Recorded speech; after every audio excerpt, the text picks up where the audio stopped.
Mudando de assunto, a gente sabe que o auxílio emergencial ajuda e muito quem sofre com a atual crise, mas não dá mais para comprar nem os itens básicos, como conta agora o Michael Mendes.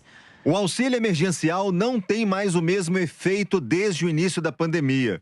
O benefício do governo federal vem perdendo poder de compra em mais de 70%. Resultado negativo, puxado pela alta da inflação. Criado em abril de 2020 para ajudar a população desempregada no país, o benefício bateu um recorde negativo de 78,7%. O valor mínimo de R$ 600, por exemplo, conseguia comprar uma cesta de itens essenciais para uma família carente. E ainda sobrava um pouco. O auxílio emergencial oferecido no início da pandemia pelo governo variava entre R$ 600 e R$ 1.200, dependendo de cada perfil.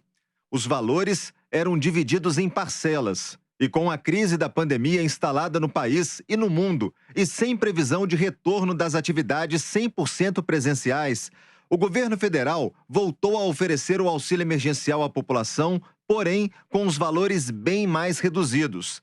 Os cortes foram drásticos. Agora o benefício vai de R$ 150 a R$ 375.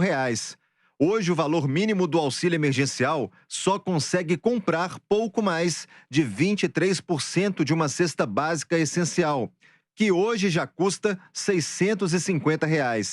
Os valores da cesta básica são calculados pelo DIEESE, Departamento Intersindical de Estatística e Estudos Socioeconômicos. E realmente a alta da inflação foi o grande vilão para que o auxílio emergencial perdesse a força do poder de compra ao longo dos meses.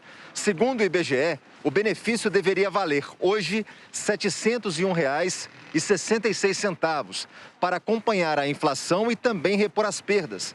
Mas o governo federal não está disposto a manter isso. O ministro da Economia, Paulo Guedes, já indicou que não pretende mais estender o auxílio emergencial à população, pelo menos até o momento. Jefferson Mariano, economista do IBGE, confirma os fatores que diminuíram o poder de compra do principal auxílio às famílias carentes durante a pandemia. A inflação acumulada em 12 meses já ultrapassa 9%, nós estamos quase chegando a 2 dígitos de inflação, né?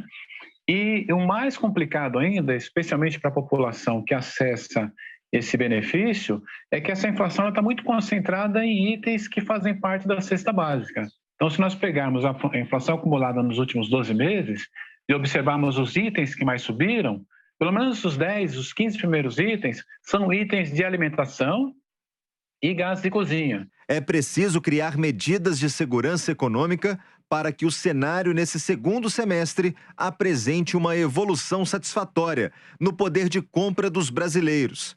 Ainda segundo Jefferson Mariano, as medidas devem estar voltadas para a cesta de consumo dos principais alimentos. A gente tem uma pressão do câmbio bastante intensa ainda. Está entrando esse período de bandeira extra com relação à cobrança de energia elétrica, então tem um impacto no custo de produção para as indústrias e também no salário das famílias, a questão dos gastos, o salário não vai dar conta de fazer frente a esses gastos, por exemplo, o aumento da energia elétrica, e o grupo alimentação vai continuar sofrendo essa pressão por conta da questão dos custos das matérias-primas e a estiagem que ainda está bastante intensa. Entre abril de 2020 e agosto de 2021, a inflação medida pelo INPC ficou em 11,1%. O INPC é o índice calculado pelo IBGE para medir a inflação para as famílias que ganham entre 1 e 5 salários mínimos.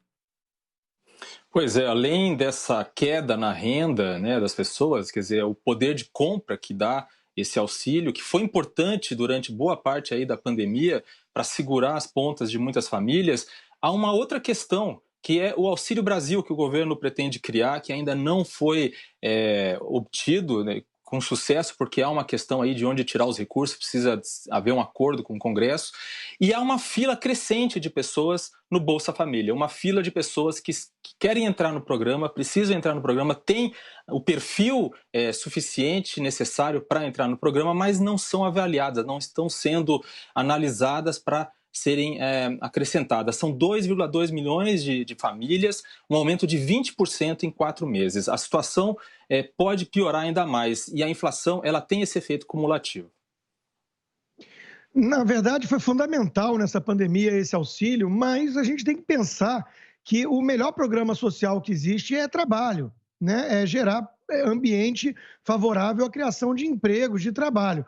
Isso é insustentável, ficar só transferindo renda, né, como se o recurso brotasse do solo ou caísse do céu, ou fosse um jogo de soma zero, tirar dos mais ricos e distribuir. Não é assim que funciona a economia. É alvissareiro termos no comando do Ministério da Economia alguém como o ministro Paulo Guedes, que entende tudo isso e vem resistindo bravamente à tentação populista, ainda mais num ambiente de pandemia. Esse seria um ambiente perfeito para o populismo graçar, avançar, e se tivesse algum outro perfil no comando do Ministério da Economia, eu não tenho muita dúvida que a gente já teria enveredado por esse caminho.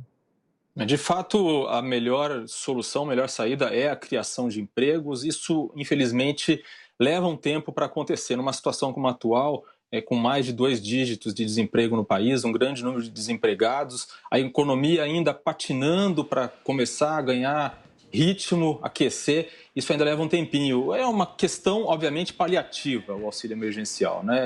Ou mesmo o Bolsa Família. O fato é que há um contingente grande de pessoas precisando de uma ajuda rápida e, de fato, é preciso conseguir isso sem, obviamente, criar um problema fiscal ainda maior do que já existe.